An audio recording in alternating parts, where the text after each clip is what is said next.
Cole Arthur Riley, a writer, poet, and creator of the websites Black Liturgies and the Center for Dignity and Inclusion, recently wrote in her 2014 New York Times best-selling book, This Here Flesh, Spirituality, Liberation, and the Stories That Make Us, on the subject of inclusion and belonging.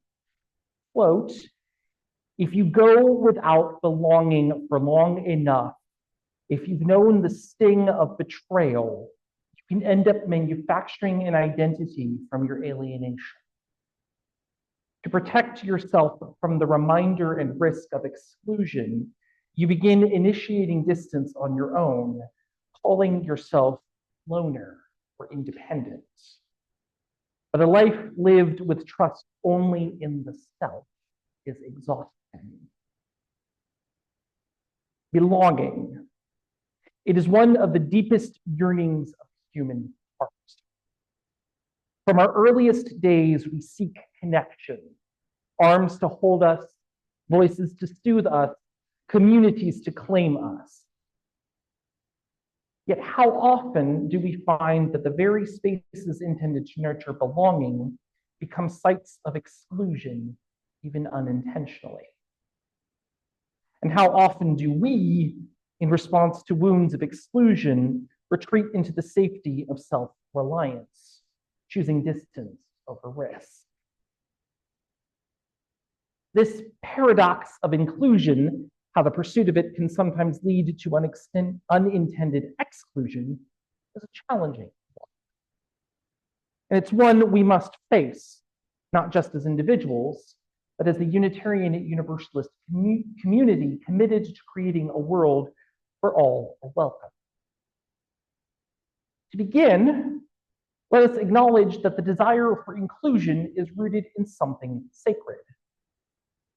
It is an acknowledgement that every human being has inherent worth and dignity, a principle we hold dear in our faith. Let us also admit that inclusion is not easy. It demands effort, humility, and vigilance.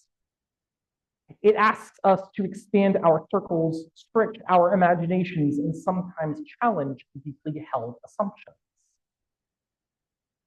Our commitment to inclusion often leads us to create spaces that are welcoming to specific groups who have historically been marginalized. This is beautiful and necessary work. Whether we're creating space for LGBTQIA2S+ individuals, people of color, or those living with disabilities, the intentional act of carving out such spaces is a radical affirmation of worth. Yet, in this act of affirmation, we may inadvertently build walls where we intended to open doors. Have you ever seen this happen? Perhaps you felt it yourself, walking into a space that was explicitly designed to be welcoming, yet realizing its culture or language subtly communicated you do not fully belong here. This is not an easy truth to face, but it is an essential one if we are to grow. How do we create spaces that truly welcome without unintentionally excluding others? How do we honor the needs of the many without neglecting the needs of the one? Let us return to the wisdom of Cole Arthur Riley. She reminds us what happens when exclusion becomes a pattern in someone's life. The sting of betrayal, the ache of alienation. These can lead a person to protect themselves by retreating. The label loner or independent becomes a shield, a way of saying, I don't need what I cannot seem to find. But as Riley warns, this self-reliance is exhausting. Humans are not meant to live in isolation. We are wired for connection. Yet, belonging requires vulnerability. It requires us to risk rejection, to risk the pain of being misunderstood. A recent study published in the 2024 edition of the psychology journal Color highlights a Michigan State University study that sheds some light on why this risk feels increasingly difficult in today's world.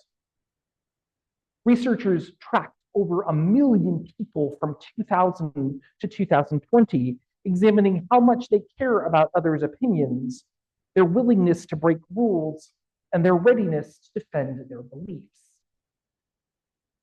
They found that people today are less willing to stand out or defend their beliefs and care more about what others think. William Chopik, the leader of the study, notes that this increased conformity may stem from fear of ostracization. Ironic, isn't it? The very thing that we crave, belonging, can lead us to suppress our authentic selves in an effort to blend in. But this suppression comes at a cost. When we hide who we are, we may avoid conflict, but we also avoid connection. True belonging can never be achieved by erasing our uniqueness. Here lies one of the central tenets of inclusion. To create inclusive spaces, we must acknowledge differences. We must name them, honor them, and celebrate them.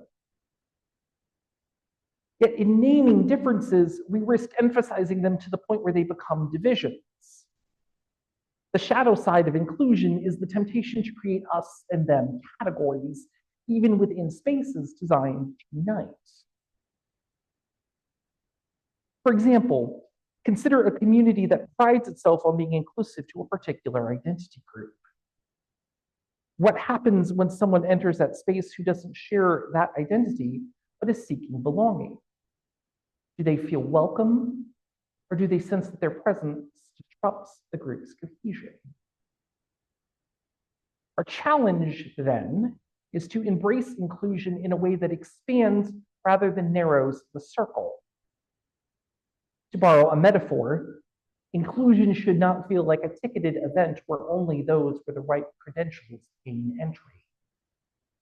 Instead, it should feel like an ever-widening table where there is always room for one more chair. Courage is a vital ingredient in this work. It takes courage to extend welcome to those who may be different from us. It takes courage to remain open to connection even after experiencing the pain of exclusion. And it takes courage to defend the values of inclusion in a world that often rewards conformity. William Chopik's study reminds us that the courage to stand out has diminished in recent years. But it is precisely this courage that inclusion requires. If we are afraid to speak our truths, afraid to be authentic, afraid to stand out, then our communities risk becoming places of shallow belonging rather than deep connection. As Unitarian Universalists, we are called to model a different way. We are called to create spaces where people can bring their whole selves, their joys and struggles, their beliefs and doubts, their sameness and their difference. And we are called to do this not only for the sake of individuals who join us, but for the health of our community as a whole. A community that welcomes only sameness is not truly alive. It is in the friction of differences that we grow, learn, and deepen our understanding of what it means to be human. So how do we move toward a deeper, more expansive understanding of belonging? How do we create spaces where everyone can feel included, even those who do not yet understand our vision of inclusion?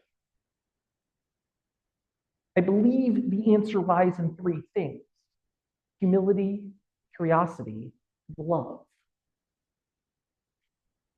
First, we must approach the work of inclusion with humility.